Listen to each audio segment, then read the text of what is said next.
بسم اللہ الرحمن الرحیم۔ خون کے بارے میں چند احکام، ان خون کے بارے میں جو پاک ہیں۔ چند چیزیں کل عرض ہوئی ہیں، چند چیزیں آج عرض ہوں گی۔ انسان کے بدن کے اندر کا خون جب تک باہر نہ آئے پاک ہے، جب تک اندر ہے اندر پاک ہے۔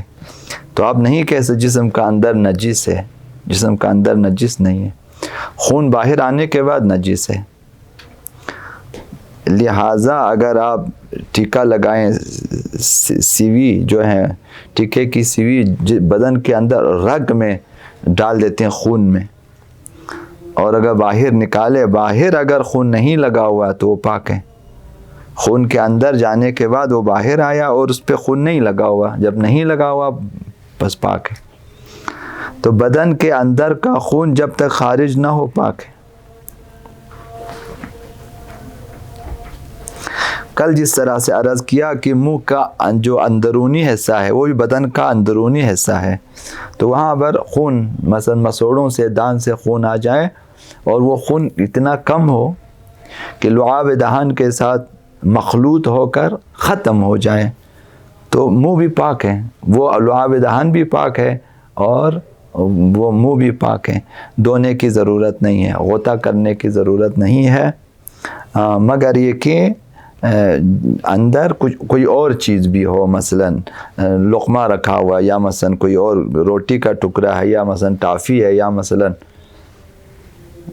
دانت مصنوعی ہے، تو وہ ہم نے چونکہ باہر سے ڈالا ہوا ہے، وہ بدن کا اندر شمار نہیں ہوتا، تو لہٰذا وہ چیزیں نجس ہو جاتی ہیں۔ اگر دانت مصنوعی ہے، منہ خون ہو جائے تو آپ جو ہیں وہ خون ختم ہونے کے بعد ایک دفعہ منہ کو پانی لگائیں، ان دانتوں کو پاک کریں۔ اسی طرح لقمہ اگر ہے تو اسے باہر نکالیں کہ وہ لقمہ پاک نہیں ہے، ورنہ منہ کا اندرونی حصہ خون ختم ہونے کے بعد پاک ہے۔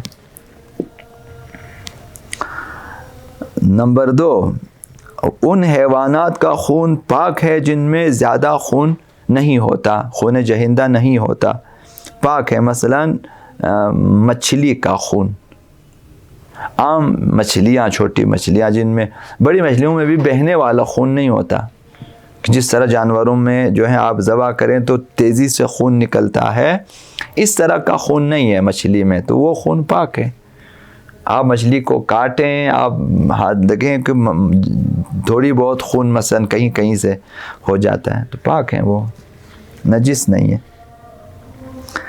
یعنی خون جہندہ نجس ہے، خون غیر جہندہ پاک ہے۔ مچھر کی مثال دیا، مکھی کی مثال دیا، سانپ کی مثال مثلا، اسی طرح بچھو، ان میں بہنے والا خون نہیں ہوتا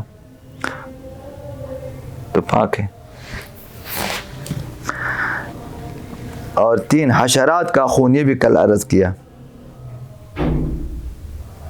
تو حشرات کا خون پاک ہے، آپ کے بدن پہ لگا ہوا ہے، کپڑوں پہ لگا ہوا ہے تو پاک ہے، اور کپڑے نجس نہیں ہے، بدن بھی نجس نہیں ہے، نماز بھی اسی کے ساتھ ہو سکتی ہے۔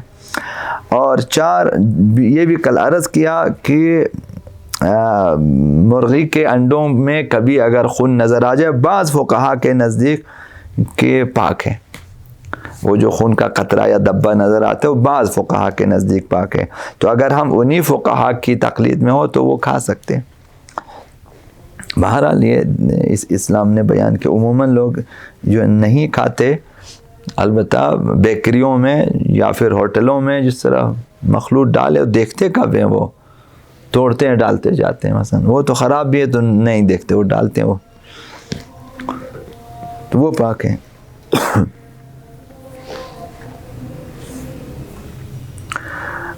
اور 5واں، یہ بھی کل عرض کیا تھا، اب انہوں نے آج دوبارہ دہرایا کہ حیوانات کو ذبح کرنے کے بعد، جیسے بڑے بڑے جانور، اونٹ، گائے، بیل، بھینس وغیرہ، اور اس طرح بکرے اور مرغی وغیرہ، ذبح کرنے کے بعد جب ذبح کیا، معمول کا خون نکلا، تو جو خون باہر نکلا ہے وہ نجس ہے، جو خون اس کے بدن کے اندر آخر میں رہ جاتا ہے، معمول کا خون نکلنے کے بعد جس قدر خون نکلنا چاہیے نکلا، باقی جو خون گوشت کے اندر رگوں میں رہ جاتے وہ پاک ہے۔ وہ نجس نہیں ہے۔ تو وہ خون پاک ہیں، پاک ہونا اور چیز ہے، حلال ہونا اور چیز ہے۔